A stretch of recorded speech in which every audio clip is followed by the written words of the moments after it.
ಆರೋಗ್ಯ ತಜ್ಞರ ಪ್ರಕಾರ ಅಡುಗೆಯಲ್ಲಿ ಶುಂಠಿ ಬಳಕೆ ರಕ್ತದೊತ್ತಡವನ್ನು ನಿಯಂತ್ರಣದಲ್ಲಿರಿಸುತ್ತಂತೆ. ಅಲ್ಲದೆ ಇತರ ಅನೇಕ ಕಾಯಿಲೆಗಳನ್ನು ಕೂಡ ಗುಣಪಡಿಸುತ್ತೆ. ಹಾಗಾಗಿ ಚಳಿಗಾಲದಲ್ಲಿ ಶುಂಠಿಯನ್ನ ನಿಮ್ಮ ಆಹಾರದ ಒಂದು ಭಾಗವಾಗಿ ಮಾಡಿಕೊಳ್ಳೋದ್ರಿಂದ ಏನೆಲ್ಲ ಆರೋಗ್ಯ ಪ್ರಯೋಜನಗಳಿವೆ ಬನ್ನಿ ನೋಡೋಣ.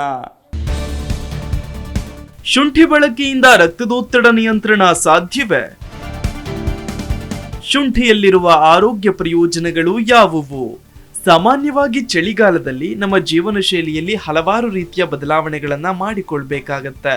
ಇಲ್ಲವಾದಲ್ಲಿ ಇದು ದೇಹದಲ್ಲಿ ಅನೇಕ ರೀತಿಯ ಸಮಸ್ಯೆಗಳಿಗೆ ಕಾರಣವಾಗಬಹುದು, ಜೊತೆಗೆ ಅನಾರೋಗ್ಯಕ್ಕೂ ಕಾರಣವಾಗಬಹುದು. ಹಾಗಾಗಿ ಈ ಋತುವಿನಲ್ಲಿ ನಮ್ಮ ಆರೋಗ್ಯವನ್ನ ಚೆನ್ನಾಗಿ ಇಟ್ಟುಕೊಳ್ಳಲು ಅನೇಕ ರೀತಿಯ ಆಹಾರ ಪದಾರ್ಥಗಳು ಲಭ್ಯವಿದ್ದು ಇವು ನಮ್ಮ ಮುಕ್ಕಾಲು ಭಾಗ ಸಮಸ್ಯೆಗಳನ್ನ ಕಡಿಮೆ ಮಾಡಬಹುದು. ದೈಹಿಕ ಚಟುವಟಿಕೆ ಕುಂಠಿತ ಮತ್ತು ಅಪಧಮನಿಗಳ ಕಿರಿದಾಗುವಿಕೆಯಿಂದಾಗಿ ಚಳಿಗಾಲದಲ್ಲಿ ರಕ್ತದೊತ್ತಡ ಹೆಚ್ಚಾಗಲು ಪ್ರಾರಂಭಿಸುತ್ತೆ.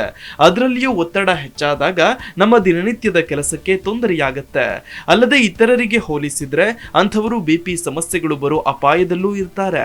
ಹಾಗಾಗಿ ಹೆಚ್ಚು ಕರಿದ ಆಹಾರ, ಜಂಕ್ ಫುಡ್, ಯಾವುದೇ ವ್ಯಾಯಾಮ ಮಾಡದಿರುವುದು, ಸರಿಯಾಗಿ ನಿದ್ರೆ ಮಾಡದಿರುವುದು ರಕ್ತದೊತ್ತಡ ಸಮಸ್ಯೆಗೆ ಕಾರಣವಾಗಬಹುದು. ಇಂಥ ಸಂದರ್ಭಗಳಲ್ಲಿ ಸಾಧ್ಯವಾದಷ್ಟು ನಮ್ಮ ಆಹಾರದಲ್ಲಿ ಕೆಲವು ನೈಸರ್ಗಿಕವಾದವುಗಳನ್ನು ಸೇರಿಸಿಕೊಳ್ಳೋದು ಬಹಳ ಒಳ್ಳೆಯದು. ಸಾಮಾನ್ಯವಾಗಿ ಶುಂಠಿಯನ್ನ ಪ್ರತಿಯೊಬ್ಬರ ಮನೆಯಲ್ಲಿಯೂ ಒಂದಲ್ಲ ಒಂದು ರೀತಿಯಲ್ಲಿ ಉಪಯೋಗ ಮಾಡ್ತಾರೆ. ಇದು ಆರೋಗ್ಯಕ್ಕೆ ಬಹಳ ಪ್ರಯೋಜನಕಾರಿಯಾಗಿದ್ದು ಅಧಿಕ ರಕ್ತದೊತ್ತಡ ಸಮಸ್ಯೆ ಇರುವವರಿಗೆ ನೈಸರ್ಗಿಕ ಆಹಾರವಾಗಿದೆ. ಆರೋಗ್ಯ ತಜ್ಞರ ಪ್ರಕಾರ ಶುಂಠಿ ತಿನ್ನುವುದು ರಕ್ತದೊತ್ತಡವನ್ನ ನಿಯಂತ್ರಣದಲ್ಲಿಡೋದು ಮಾತ್ರವಲ್ಲದೆ ಇತರ ಅನೇಕ ಕಾಯಿಲೆಗಳನ್ನ ಗುಣಪಡಿಸುತ್ತೆ. ಹಾಗಾಗಿ ಚಳಿಗಾಲದಲ್ಲಿ ಶುಂಠಿಯನ್ನ ನಿಮ್ಮ ಆಹಾರದ ಒಂದು ಭಾಗವಾಗಿ ಮಾಡಿಕೊಳ್ಳಿ. ಅದೇ ಹಿನ್ನೆಲೆ ನಾವೀಗ ಶುಂಠಿಯಲ್ಲಿರುವ ಆರೋಗ್ಯ ಪ್ರಯೋಜನಗಳ ಬಗ್ಗೆಯೇ ತಿಳಿದುಕೊಳ್ಳೋಣ. ಇದರಲ್ಲಿ ಅನೇಕ ಜೈವಿಕ ಸಕ್ರಿಯ ಸಂಯುಕ್ತಗಳಿವೆ. ಇದು ಅಧಿಕ ರಕ್ತದೊತ್ತಡದ ಸಮಸ್ಯೆಯನ್ನ ಹತೋಟಿಯಲ್ಲಿಡಲು ಸಹಾಯ ಮಾಡುತ್ತೆ. ಶುಂಠಿಯಲ್ಲಿ ಜಿಂಜರಾಲ್ ಮತ್ತು ಶೋಗೋಲ್ನಂತಹ ಸಂಯುಕ್ತಗಳು ಕಂಡು ಬರ್ತವೆ. ಅಲ್ಲದೆ ಇದು ಸಾಕಷ್ಟು ಉತ್ಕರ್ಷಣ ನಿರೋಧಕ ಮತ್ತು ಉರಿಯೂತದ ಗುಣಲಕ್ಷಣಗಳನ್ನ ಹೊಂದಿದೆ. ಜೊತೆಗೆ ಇದನ್ನ ನಿಯಮಿತವಾಗಿ ಸೇವನೆ ಮಾಡೋದ್ರಿಂದ ರಕ್ತನಾಳಗಳು ಸಡಿಲಗೊಳ್ತವೆ, ದೇಹದಲ್ಲಿ ರಕ್ತ ಪರಿಚಲನೆ ಸುಧಾರಿಸುತ್ತೆ. ಈ ಎಲ್ಲಾ ಅಂಶಗಳು ಬಿಪಿ ರೋಗಿಗಳಿಗೆ ಪ್ರಯೋಜನಕಾರಿ. ಶುಂಠಿಯಲ್ಲಿ ಉರಿಯೂತ ಶಮನಕಾರಿ ಗುಣಗಳಿವೆ. ದೇಹದ ಯಾವುದೇ ಭಾಗದಲ್ಲಿ ಉರಿಯೂತವನ್ನ ಕಡಿಮೆ ಮಾಡಲು ಇವು ಪರಿಣಾಮಕಾರಿಯಾಗಿ ಕೆಲಸ ಮಾಡ್ತವೆ. ಜೊತೆಗೆ ಶುಂಠಿ ತಿನ್ನುವುದು ದೇಹವನ್ನ ನಿರ್ವಿಷಗೊಳಿಸುತ್ತೆ. ಕೀಲುಗಳು ಮತ್ತು ಸ್ನಾಯುಗಳಲ್ಲಿ ನೋವು ಇದ್ದವರು ಇದನ್ನ ತಿನ್ನೋದು ಬಹಳ ಪ್ರಯೋಜನಕಾರಿ.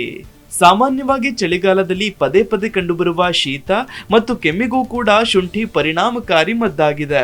ನೀವು ತೂಕ ಇಳಿಸಿಕೊಳ್ಳಲು ಬಯಸಿದಲ್ಲಿ ಶುಂಠಿ ಸೇವನೆ ಉತ್ತಮ ಫಲಿತಾಂಶ ನೀಡುತ್ತೆ.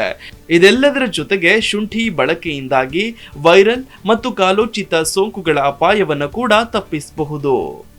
Desk bureau, G Kannada news. G Kannada news ಈಗ ನಿಮ್ಮ ಮನೆಯಲ್ಲೇ ನೋಡಿ. ಎಲ್ಲ ಕೇಬಲ್ಗಳಲ್ಲಿ ಈಗ ಲಭ್ಯ. ನಿಮ್ಮ ನೆಚ್ಚಿನ ಜಿ ಕನ್ನಡ ನ್ಯೂಸ್ ಈಗ ಸನ್ ಡೈರೆಕ್ಟ್ ನಲ್ಲಿ number 292, Tata play number 1664, Jio TV number 1334, NXT digital number 30, in cable number 30, city networks 51, U digital number 162, GTPL number 17, Rockline telecommunications number 42, Shri Basaveshwara cable number 168, rural cable network 60, Vinayaka digital 57, Abhishek cable 821, city channel 53, Siddeshwara cable network 57, V4 digital Infotech 628, Surya digital networks 53, Gajanan digital number 836, Malnad Infotech private limited number 56, Metrocast number 830, Victory digital number 167ರಲ್ಲಿ ನೋಡಿ ಆನಂದಿಸಿ.